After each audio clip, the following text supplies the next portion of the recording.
जय महाकाल. मी एक आगोरी आहे आणि माझी सगळी प्रार्थना पूजा शमशानात असते. येरोडाच्या मी महाबळेश्वरच्या शमशानात पण जात असतो. मला खूप सिद्धी प्राप्त झाली आहे.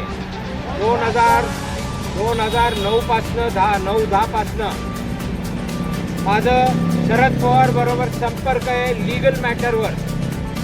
आणि त्यांनी मला सुरुवातीला खूप छळलं आणि मी त्या केसमधलं बाहेर पडलो. बाइज्जत बरी केलं ह्या कोर्टाने मला. त्याच्यानंतर मी त्यांच्यावर खूप गुन्हे दाखल केलेले आहेत, पुण्यालाही आणि मुंबई हायकोर्टलाही. आता एक दावा असा आहे की महाराष्ट्रामधले 3 लाख मुली बेपत्ता झाले, किडनॅप झाले, अपहरण झाले 2019 ते 2022. ते परत आले नाही. ते कुठं गेले? तर ह्याची मी ॲप्लिकेशन कोर्टासमोर मांडलेली आहे. पण कोर्टाने ते ॲप्लिकेशनवर आर्ग्युमेंट झाल्यावर न्याय द्यावा, तर न्याय दिलं नाही. माझी माग आहे युनियन ऑफ इंडियाला हे केस सोपावं.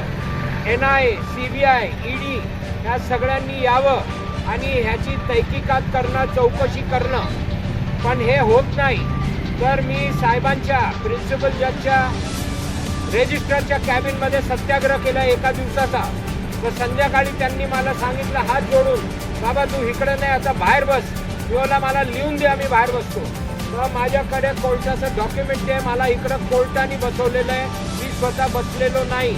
मी रीतसर सगळे परमिशन घेतलेले, NOC घेतलेले ट्रॅफिकचा आणि सगळे PMC कमिशनर, क्षेत्रीय कार्यालय, पोलीस सगळ्यांचे परमिशन आहेत माझ्याकडे. मी इथे सत्याग्रहावर आहे का? मला न्याय पाहिजे त्या मुलींच्या पालकांकरता. ते पालक अजूनपर्यंत वाट बघतायत की आमची मुली कुठं गेली, ती का आली नाही परत. त्यांना कळायला पाहिजे की त्यांची मुलगी इकडे नाही आहे.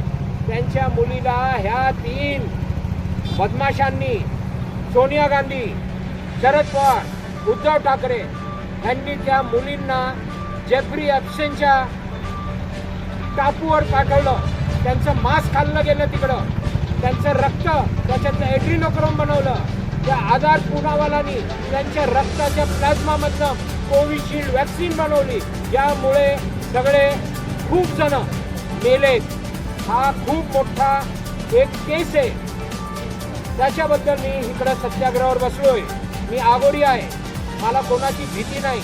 माझा डायरेक्ट कम्युनिकेशन आहे काल भैरवाबरोबर. मी माँ कामाख्या देवीचं भगत आहे आणि शमशानात रोज जाणं माझं काम आहे.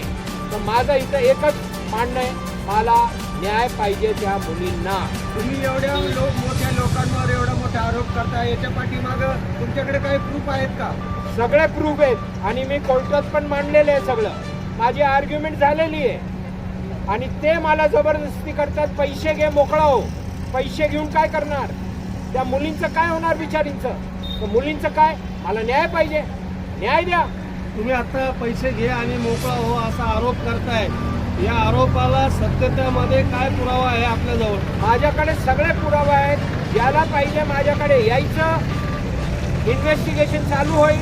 कारण गृहमंत्रीनी हे इन्व्हेस्टिगेशन द्यायलाच पाहिजे NIAला. हे सगळे पुरावे देणार. पुण्यामध्ये जी केस पुणे कोर्टामध्ये टाकलेली आहे, याच्यामध्ये तुम्ही या 3 लोकांची नावं टाकलेली आहेत? हो, फक्त यांचे नाही, कमीत कमी 25 उद्योगपती त्यांचे नावं टाकले. अमिताभ बच्चन. कोणत्या स्टेजला तुमची केस आहे आता? आर्ग्युमेंट झाली. ॲप्लिकेशन 340 CRPC वर आर्ग्युमेंट झाली माझी. तर मला ऑर्डर पाहिजे. तुम्ही काय करा, ऑर्डर करा, तुम्ही डिसमिस करा किंवा अलाव करा. NIA आतमध्ये येणार. डिसमिस केली तर ट्रायल चालू करणार. मी ट्रायल चालू केली तर ह्या सगळ्या गुन्हेगारांना मी आतमध्ये विटनेस बॉक्समध्ये बोलून एकेकाचे लिगली कपडे उतरवणार. तुमच्याकडे ही केस लढण्यासाठी तुमचा व्यवसाय काय आहे? उत्पन्नाचं साधन काय आहे? बघा, माझा खूप मोठा व्यवसाय होता 2009 पर्यंत. माझ्या फॅक्टरीमध्ये आग लागली, 25-30 कोटीचं नुकसान झालं. माझ्याकडे विमा होता सगळा. विमा बजाज एलायन्सचा होता. बजाज एलायन्स आणि बजाज फायनान्स हे सगळं कोण आहे?